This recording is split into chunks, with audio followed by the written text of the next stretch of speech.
পড়বা? দাও আমি পড়িয়ে দিয়ে দাও। দেখি মামা তোমার পাটা।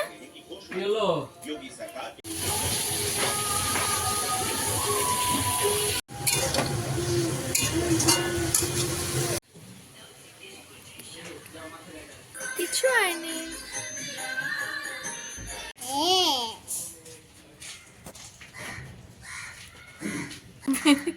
কি করছো মাম্মা তুমি? হাম্বা দুধ খাবে? আচ্ছা ঠিক আছে। হ্যালো এভরিওয়ান, আরেকটা নতুন ব্লগে তোমাদের সকলকে স্বাগত। আমি মাধুরী, তোমরা সবাই কেমন আছো? আশা করি ভালো আছো। আমিও কিন্তু খুব ভালো আছি। তো দেখতেই পাচ্ছ ব্রেকফাস্ট করব এখন। তো ব্রেকফাস্টের জন্য ব্রেড বাটার রেডি করছি। তো ব্রেড যখনই আমি খাই তখনই একটু সেকেই নিই। তো এটা কিন্তু আমার খুব ফেভারিট একটা খাবার ব্রেকফাস্টের মধ্যে। তো এখন আমি এর সাথে নিয়ে নেব দুটো কলাও। এটা আমার খেতে কিন্তু খুব ভালো লাগে। তো এই যে আমি নিয়ে নিয়েছি, এখন করে নেব ব্রেকফাস্ট। তো চলো ব্রেকফাস্টটা করে নিই। তো আমি এখন তাড়াতাড়ি ব্রেকফাস্ট করে নিয়ে চলে যাব স্নান করতে। তো এই দেখো নিয়ে নিয়েছি খুকুনি আলতা। দাও আমি পরিয়ে দিয়ে দাও। স্নান করে এসেছি আলতা পরবো বলে। তো আমি পরার আগেই মেয়েকে পরাচ্ছিলাম, কারণ আমাকে পরতে দেখলে ও কিন্তু একদমই স্থির থাকতে পারবে না, ওকে আগেই পরাতে হবে আমার। তাই জন্যই দেখো ওকে আলতা পরিয়ে নেব এখন। আর দেখো কি খুশি আমার মেয়ে।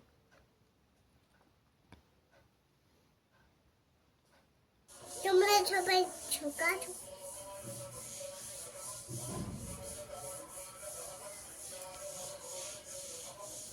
মাম্মা ছোটোবেলা থেকেই খুব ভালোবাসে সাজগোজ করতে। দেখো যখনই ওকে কিছু করাই সাজগোজে, ও কিন্তু স্থিরভাবে চুপ করে বসে থাকে। এই যে এখন হাত পেতেছে, যে হাতের মধ্যেও নাকি ও আলতা পরবে। আমি আরেকটা করতে হবে।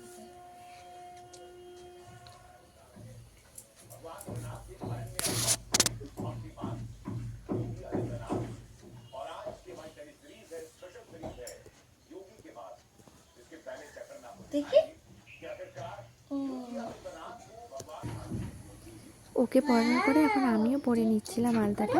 ওকে যেভাবে নিখুঁতভাবে পরাচ্ছিলাম সেভাবে কিন্তু আমি খুব সুন্দরভাবে পরছি না। আমি কিন্তু যেমন তেমন করেই পরছি, কিন্তু মাম্মাকে খুব ভালোভাবে পরিয়ে দিচ্ছিলাম যাতে একদম ভালোভাবে হয়ে যায়।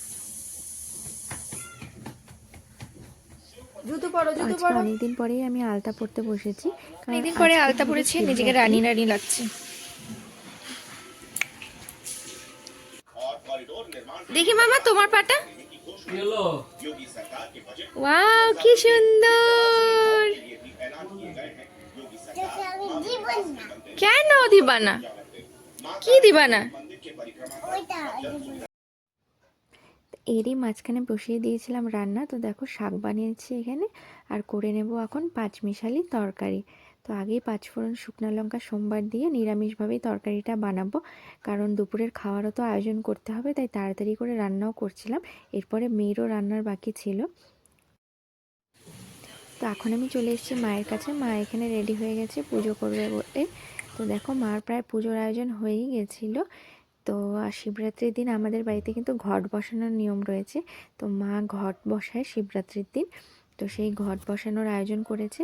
আর ওদিকে মহাদেবকে স্নান করানো হয়ে গেছে, আর সমস্ত ফলও অর্পণ করা হয়ে গেছে। ওদিকে কিন্তু লাল কাপড় শালু দিয়ে মহাদেবকে অর্পণ করা হয়েছে। তো মা কিন্তু খুব সুন্দর গুছিয়ে পূজা করে। আর এই দেখতে পাচ্ছ আয়োজন সব কিছুই কালকে করে রাখা হয়েছিল।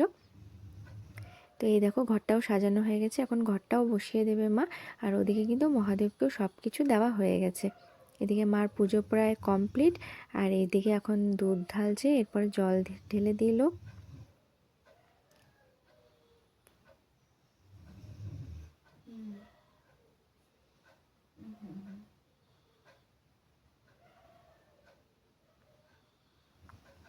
তো ঘরের পুজো তো প্রায় কমপ্লিট। তো মা এখন চলে এসছে বাইরে। তো বাইরে মানে বাইরে আমাদের একটা জায়গায় শিবের স্থান রয়েছে, সেখানে আমরা প্রতিদিনই পুজো করি। তো এটা বাড়ির ছাদে রয়েছে শিবের স্থানটা। তো প্রতিদিনই আমরা ঘরে পুজো করি, এখানেও কিন্তু পুজো করে থাকি। আর ওদিকে দেখো আমার মেয়ে বসে পড়েছে চেয়ার নিয়ে, সবার আগে দেখবে পড়ে যে পুজো কেমন করে হচ্ছে। তো এখানে পুজোর যেভাবে ঘরে পুজো করা হয়েছে সেভাবেই কিন্তু এখানেও পুজো করা হবে। তো দেখতেই পাচ্ছ যে এটা আসলে আমাদের ঠাকুর ঘর ছিল, তো এখন যেহেতু কাজ চলছে সেই জন্য এখন বাইরেই পুজো করছে। তো ওই দেখো আমার মেয়েকে।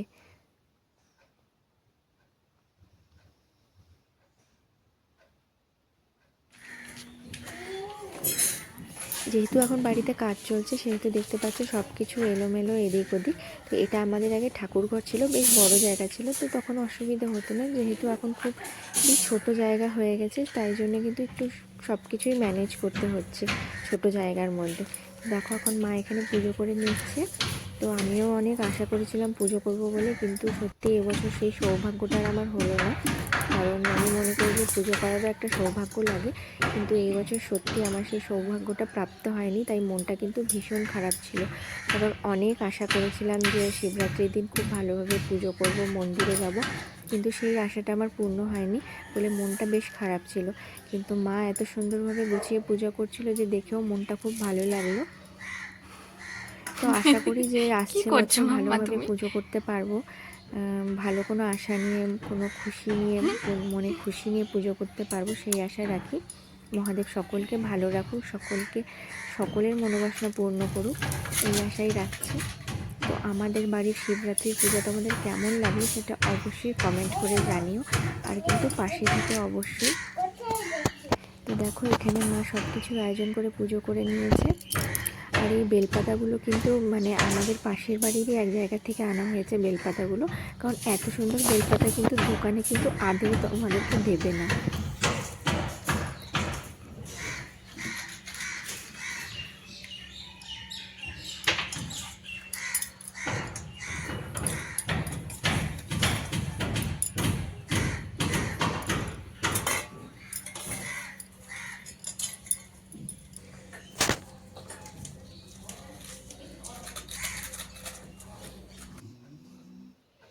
তো মার এখন পুজো হয়ে গেছে। তো মা দেখো একটা প্রদীপও জ্বালিয়ে দিয়েছে, এটা আসলে ঘিয়ের প্রদীপ জ্বালিয়েছে।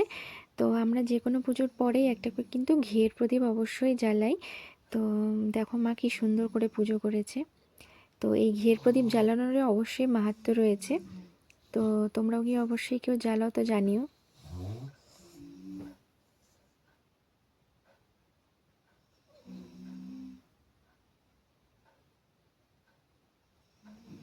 এখন মা এই যে জল ঢেলেও নিচ্ছিল। মার পুজো করা কমপ্লিট। এই দেখো আমার মেয়েকে। এটা হচ্ছে আমাদের বাড়ির বেলপাতা গাছ।